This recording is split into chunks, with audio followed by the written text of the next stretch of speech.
नमस्कार, प्रियमदा फार्म्स की एक और वीडियो में स्वागत है। अभी हम लोग अपने हाई यील्डर काऊ के बारे में हैं और राणा जी इधर दिखाइए। ये जो 9 गाय हैं ये पिछले साल वाली जो ब्याई थी हम लोग की सितंबर में वो है, और साथ में 23 और 26 नंबर गाय है अपनी जो कि इस बाड़े में है। और आप देख सकते हैं कि सब कितने सही तरीके से अपना जगह पकड़ लेती है। जैसे लोग कहता है कि क्यूबिकल लगाए हैं, मेरी गाय बैठेगी या नहीं बैठेगी, तो ये देखिए सारी गाय जो है अभी ये अपनी जो जर्सी खड़ी है ये भी बैठी हुई थी, अभी जस्ट उठी है।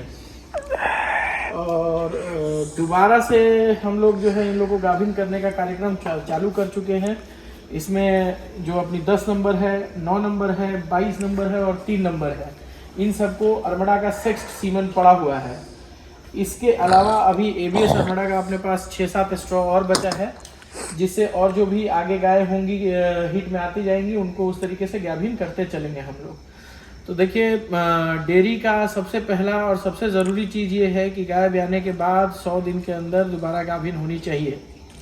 अभी जो अपनी 23 नंबर जो सबसे अंतिम में बच्चा दी थी वो भी अभी 3-4 दिन पहले हीट में आ गई थी। एकदम एग्जैक्टली 21 दिन पे वो हीट में आई, मतलब कि उसका सब कुछ क्लियर है। एक हीट और छोड़ेंगे, उसके बाद उसको हम लोग गाभिन कर देंगे। जर्सी हमारी डिले हो गई है। जर्सी डिले होने का कारण क्या है कि जर्सी का सीमन अपने पास सेक्स्ट उपलब्ध नहीं था और हम नहीं चाह रहे थे कि नॉन सेक्स्ट सीमन से अपने पास बच्चे आए और नॉन सेक्स्ट सीमन लगाए हम अपनी इस जर्सी को, क्योंकि ये ब्रीड प्रिपेयर करने के लिए हम लोग के पास एक ही जर्सी है। तो जितने ज़्यादा हमारे पास जर्सी की बच्ची आएगी उतनी ज़्यादा हमारे पास जर्सी गायें तैयार होंगी। अभी हमारे पास एक बच्ची आई हुई है और दूसरी के लिए हमने सीमन लगा रखा है, सीमन लगाने के लिए सीमन मंगा रखा है, जिसमें अभी जो अपने पास आया है डेनमार्क का 40-138 बुल जो है, जिसका बेस्ट मदर का बेस्ट लैक्टेशन यील्ड जो था वो 10,677 लीटर का है। 40-138 जो है वो डेनमार्क की जर्सी है। तो जो एनडीडीबी का सीमन है उसका सेक्स्ट सीमन का स्ट्रॉ हमने मंगाया है। उसके अलावा 40-127 और 40-116 ये 3 सीमन हमारे पास टोटल 34 की संख्या में प्राप्त हो गए हैं। और 40-128 का जो सीमन है वो अभी नहीं आया, वो 15-20 दिन बाद आएगा। इसके अलावा सेक्स्ट सीमन में अपने पास अभी अरमड़ा है। उसके अलावा वर्ल्ड वाइड शायर का ग्रिफ है जो कि हम लोग अपनी बछड़ी पे लगाएंगे, जितनी भी स्पाइक की बच्ची है और हॉटस्टार की बच्ची है उस पे लगाएंगे। और उसके अलावा एक हमारे पास लेमन हेड का भी 2 सीमन आया है जो कि हम लोग इस साल जो जर्सी की बच्ची आई है उसको अगले साल लगाएंगे। मतलब जब वो तैयार होगी अगले साल नवंबर-दिसंबर में प्रेगनेंसी के लिए, तब उस पर हम लोग लेमन हेड का सीमन लगाएंगे। जहाँ तक दूध के प्रोडक्शन की बात है तो अभी हम लोग के यहाँ जो दूध का टोटल उत्पादन है वो 475 लीटर के करीब अभी हम लोग पहुँच चुके हैं, 470-75 लीटर। अच्छा, बहुत लोग बार बार पूछ रहे थे कि फैज़ाबाद वाली गायों का रिकॉर्ड बताइए। तो जो ये पूरा हर्ड आप देख रहे हैं उस साइड बाड़े के सेकंड साइड में जो खड़ी है वो सारा का सारा फैज़ाबाद का हर्ड है। अभी उनका डिवार्मिंग भी नहीं हुआ है, उनका लिवर टॉनिक वगैरह नहीं चला है, फिर भी सारी गाय, एक गाय को छोड़ के बाकी सारी गाय 20 लीटर प्लस में जा चुकी है। उसमें एक 49 नंबर जो आयर शायर वाली बछिया है वो इस समय 24.5-25 लीटर पर डे मिल्क दे रही है। उसके अलावा एक 18 नंबर बछिया है जो कि यहाँ सामने दिख रहे होंगे आप, वो ये जो बछिया है इसका भी मिल्क 24 लीटर के करीब पहुँच चुका है। तो ये 2 हैं जो 24-24 लीटर पे हैं। इसके अलावा इन सब के अलावा वो जो सामने 4 नंबर है उसको कुछ अभी प्रॉब्लम है पेट में, जिसकी वजह से वो 18-19 लीटर, 18 लीटर मतलब सुबह का 9.5-10 लीटर और शाम का 9 लीटर दूध करती है। तो वो 18 लीटर पे है। 2 जो अभी बच्चा दी है उसमें एक आज 17 लीटर की है और दूसरी को अभी चौथे दिन है और वो 15 लीटर पे है। उसके अलावा जो भी 6 बछियाँ हैं अपनी, जैसे ये 47 नंबर है, 47 नंबर भी 23 लीटर दूध पे पहुंच चुकी है। उसके बाद एक 24 नंबर है, 24 नंबर का दूध आज घटा है, वो 18-19 चल रही थी, आज 16 लीटर की है। तो कुछ प्रॉब्लम हुआ होगा जिसकी वजह से उसका दूध हो सकता है कि थोड़ा कम हुआ है, लेकिन वो भी 20 लीटर क्रॉस कर चुकी है। तो जो भी हम लोग गाय लाए हैं 5.5 लाख रुपए की 9 लाए थे, जिसमें से हमारी एक गाय जो है वो डेथ कर गई। बाकी जो बची 8 गाय उससे अभी के डेट में जो प्रोडक्शन है वो करीब 155 से 160 लीटर दूध है। और इसमें अभी कम से कम 25 से 30 लीटर दूध और बढ़ेगा, मतलब 200 लीटर के करीब हम लोग पहुँचेंगे 8 ही से। अगर वो जिंदा होती गाय तो हम लोग 225 लीटर पहुँचते 5.5 लाख रुपए की गाय से। तो अब बात उठती है कि आप लोग बोलिएगा कि इसका सबूत क्या है। तो देखिए, किसी दिन हम लोग किसी एक गाय का, जो लोग भी फार्म पे आकर के मिल्किंग देखना चाहते हैं मिल्किंग देख सकते हैं। मेरे पास फार्म ट्री का रिकॉर्ड है, फार्म ट्री का रिकॉर्ड का फोटो खींच के हम डाल सकते हैं। यही 2 चीज़ है जिसे आप वेरीफाई कर सकते हैं, या यहाँ आकर के देख लीजिए जो भी है। तो शुरू में हो सकता है कि आप 10 गाय लें तो उसमें 2 गाय आपकी खराब निकल जाए, 8 सही निकले, या हो सकता है 6 ही सही निकले, 4 खराब निकल जाए। लेकिन इन सब के बावजूद जो चीज़ है कहने वाली कि यही इन्हीं ब्रीड्स की बछियों से आपके पास फिर आगे का भविष्य तैयार होगा। अब ये 8 जो है इन लोगों का लिक्सेन आयु वगैरह से सफाई करके अभी हम लोग रेडी कर लेंगे अगले 30 दिन में इसको। उसके बाद जब जनवरी फरवरी का मौका होगा उस समय इन सब गायों का इंसेमिनेशन हम लोग करेंगे। और अगर हम लोग को 90-80% का भी इंसेमिनेशन, जैसे शकील भाई के यहाँ से हम लोग लास्ट टाइम भी 4 गाय लाए थे, 4 में से 3 गाभिन हो चुकी है। एक पे थोड़ा सा डाउट हो रहा है, उसका कारण है कि वो थोड़ा मटमैला जो है वो रिसाव कर रही है। हो सकता है वो गाभिन भी हो सकता है नहीं भी हो, हालांकि उसका हीट में अभी तक वो आई नहीं है, अभी 28-30 दिन हो रहा है।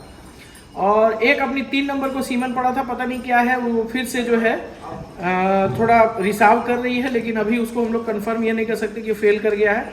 अगर वो कल हीट में आ जाती है तो उसको दोबारा से हम लोग सीमन लगाएंगे, और इस बार नॉर्मल सीमन लगाएंगे, क्योंकि लास्ट टाइम हमने सेक्स्ड सीमन लगाया था। और 3 नंबर के हमारे पास 3 नंबर के बच्चों की अगर बात करें तो हमारे पास 3 नंबर की लेगेसी में 4 बच्चे तैयार, 3 बच्चे तैयार हो गए। एक तो 10 नंबर जो मिल्किंग में है, एक 10 नंबर की बछिया और एक 3 नंबर की बछिया। तो कुल मिलाकर के जो बच्चों की संख्या है जो पंजाब वाली थी उससे 1 से 4 हो चुका है। तो अगर इस बार हम लोग नॉन सेक्स भी लगाते हैं तो कोई दिक्कत नहीं है। हालांकि कोशिश यही रहेगी कि उसको भी सेक्स से ही प्रेग्नेंट किया जाए, क्योंकि उसके बच्चे बहुत अच्छे आते हैं। और अभी जो हमारी अरमड़ा के हैमर के 6 बच्चे आए हैं उसमें सबसे बढ़िया ग्रोथ 3 नंबर की बछिया का है।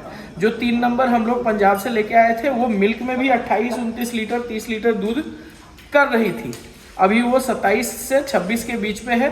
उसके अलावा एक अपनी जो लास्ट 26 नवंबर को बच्चा दी है वो 32-33 लीटर के राउंड 30 से 35 के राउंड चल रही है। हम लोग पुश नहीं किए हैं उसको, 8 से 8.5 किलो ही दाना दे रहे हैं। अच्छा, जो हमारी जो गाय जिसको फाइब्रोसिस हुआ था उसका फाइब्रोसिस तो ठीक हो गया, लेकिन उस थन से दूध नहीं आया। जो हम लोग दवा दे रहे थे उसके बारे में हमने पहले भी बताया था, कैलकेरिया फ्लोरिका है, फाइटोलेका है और साथ में सिलीसिया 200, तीनों 200 के पोटेंसी में हम लोग उसको 6-6 बूंद दिन भर में 3 बार देते थे। इसके अलावा स्तनदाशामनी और चरमामृत जो है वो भी हम लोग उसको दे रहे थे। तो ये बात हो गई अपनी 26 नंबर की। बाकी अपनी 2 गाय हैं जो कि हम लोग सेल करना चाहते हैं। रीज़न बीइंग कि काफ़ी टाइम हो गया है और सस्ते रेट में अगर आप अच्छा गाय खोजते हैं तो वो दोनों जो है 1-1, 1.5 महीने की प्रेग्नेंट है। और अभी एक के पास 6 लीटर दूध है, एक के पास 9 लीटर के करीब दूध है, लेकिन वो दोनों मेरे यहाँ साल भर की हो गई है। तो वो आप लोग सस्ते रेट में हमसे ले सकते हैं। आप राणा जी से बात कर लीजिए। वो अगर आपके पास वो जब बच्चा देगी तो दोनों ही गाय 32-35 लीटर 40 लीटर वाली हैं, 32 से 35 लीटर वाली हैं। लेकिन मेरे यहाँ चूँकि लेट गाभिन हुई है और अभी उन दोनों को जो सीमन लगा हुआ है वो 40-120 का है। ये भी नॉर्मल सीमन लगा हुआ है 40-120 का। अगर दोनों में से कोई किसी ने भी एक बच्चा दे दिया, बाछी दे दी, तो आपका वही बच्चा जो है वो उनका पूरा का पूरा कॉस्ट कवर कर लेगा अकेले। तो ये सारी बातें हैं अपने फार्म की जो हम लोग अभी बता रहे हैं। इसके अलावा जो है इधर से आपने देखा होगा एक शॉर्ट वीडियो मैंने 32-33 सेकंड का डाला था। हम लोग जो है गाय को दिन के समय में बाहर छोड़ देते हैं ताकि यहाँ पे थोड़ा सूखा रहे, और सूखा रखने के लिए ही छोड़ा जाता है ताकि ये लोग भी पैर जो है मिट्टी में रहेगा तो खुर का प्रॉब्लम या किसी तरीके का धूप वगैरह लगने से जो भी इनका चमड़े से रिलेटेड प्रॉब्लम है वो सॉर्ट आउट रहेगा, कभी उसमें ज़्यादा प्रॉब्लम्स नहीं आएगी। दूसरी बात, हमारा साइलेज जो है जो हमने बनाया था वो अब मुश्किल से 5-10 दिन का बचा है, तो हम लोगों ने साइलेज मंगा लिया है ताकि 3-4 महीने हम लोग साइलेज और हरा चारा मिला करके अपनी गायों को देते रहे। साथ में दाना जो दे रहे हैं वो तो हम लोग अभी शीतल का दे रहे हैं, लेकिन हमारे पास फीड फॉर्मुलेशन भी कुछ है जिसका हम लोग अगले महीने से कम ट्रायल बेसिस पे 25 से 30 बैग इस्तेमाल करेंगे। अच्छा, एक और अच्छी बड़ी चीज़ हुई है कि सोया DOC जो कि 50-52 रुपये kg मिलता है, उसका एक सब्सटीट्यूट मार्केट में आया है राइस DDGS करके, जो कि डिस्टिलरी का ड्राइड वेस्ट होता है चावल का, उसमें भी 45 से 50% के प्रोटीन होती है और उसकी उपलब्धता जो है वो 32-33 रुपये लीटर kg पे बिहार में उपलब्ध है। बेगूसराय में एक डीलर है, उनके पास है, और ये आप इंडिया मार्ट के थ्रू भी मंगवा सकते हैं। तो ये बातें हो गई कि फीड में क्या क्या चीज़ें जो है वैसी हैं जो उपलब्ध हो सकती है, सस्ता कर सकती है फीड को। तो उसमें DDGS हो गया, और चूंकि मक्के का रेट ज़्यादा हो गया है इसलिए दाना खुद से बनाने पे भी आपको कोई सस्ता नहीं पड़ने वाला, आपको ठीक ठाक पैसा लगेगा दाना बनाने में। तो ये हो गया दाने का बात। बाकी हरा चारा है वो तो आप जितना उगाएंगे उतना आपके लिए फ़ायदेमंद है, क्योंकि वो आपके कॉस्ट को बहुत नीचे लेके आता है। अगर आप 10-12 हज़ार रुपये का बीज खरीद लेते हैं और 10-12 हज़ार रुपये का बीज लगा देते हैं तो 60 से 70 गायों के लिए आप भरपूर हरा चारा पूरे जाड़े, मतलब फ्रॉम नवंबर टिल मार्च अप्रैल आपके पास बहुत हरा चारा होगा। हरा चारे की आपके यहाँ कमी नहीं होगी। तो ये सारी बातें थी जो अभी हम लोगों ने डिस्कस किया और बताया आपको। और अगर आप लोग को कुछ और भी जानकारी चाहिए होगी तो आप ये मैसेज करेंगे, कमेंट्स करेंगे, हम लोग कमेंट्स देख करके कोशिश करेंगे कि आपके वैसे क्वेश्चंस का जवाब दे सके। तो यही सारी बातें थी जो मैं शेयर करना चाह रहा था। धन्यवाद हमारी वीडियो को देखने के लिए और हमें सुनने के लिए। आशा करते हैं कि जिस तरीके से हम लोग अपने फार्म को आगे डेवलप कर रहे हैं, हमारे साथ कई और भाई बंधु हों जो डेयरी फार्मिंग में इस तरीके से आगे बढ़ रहे हैं।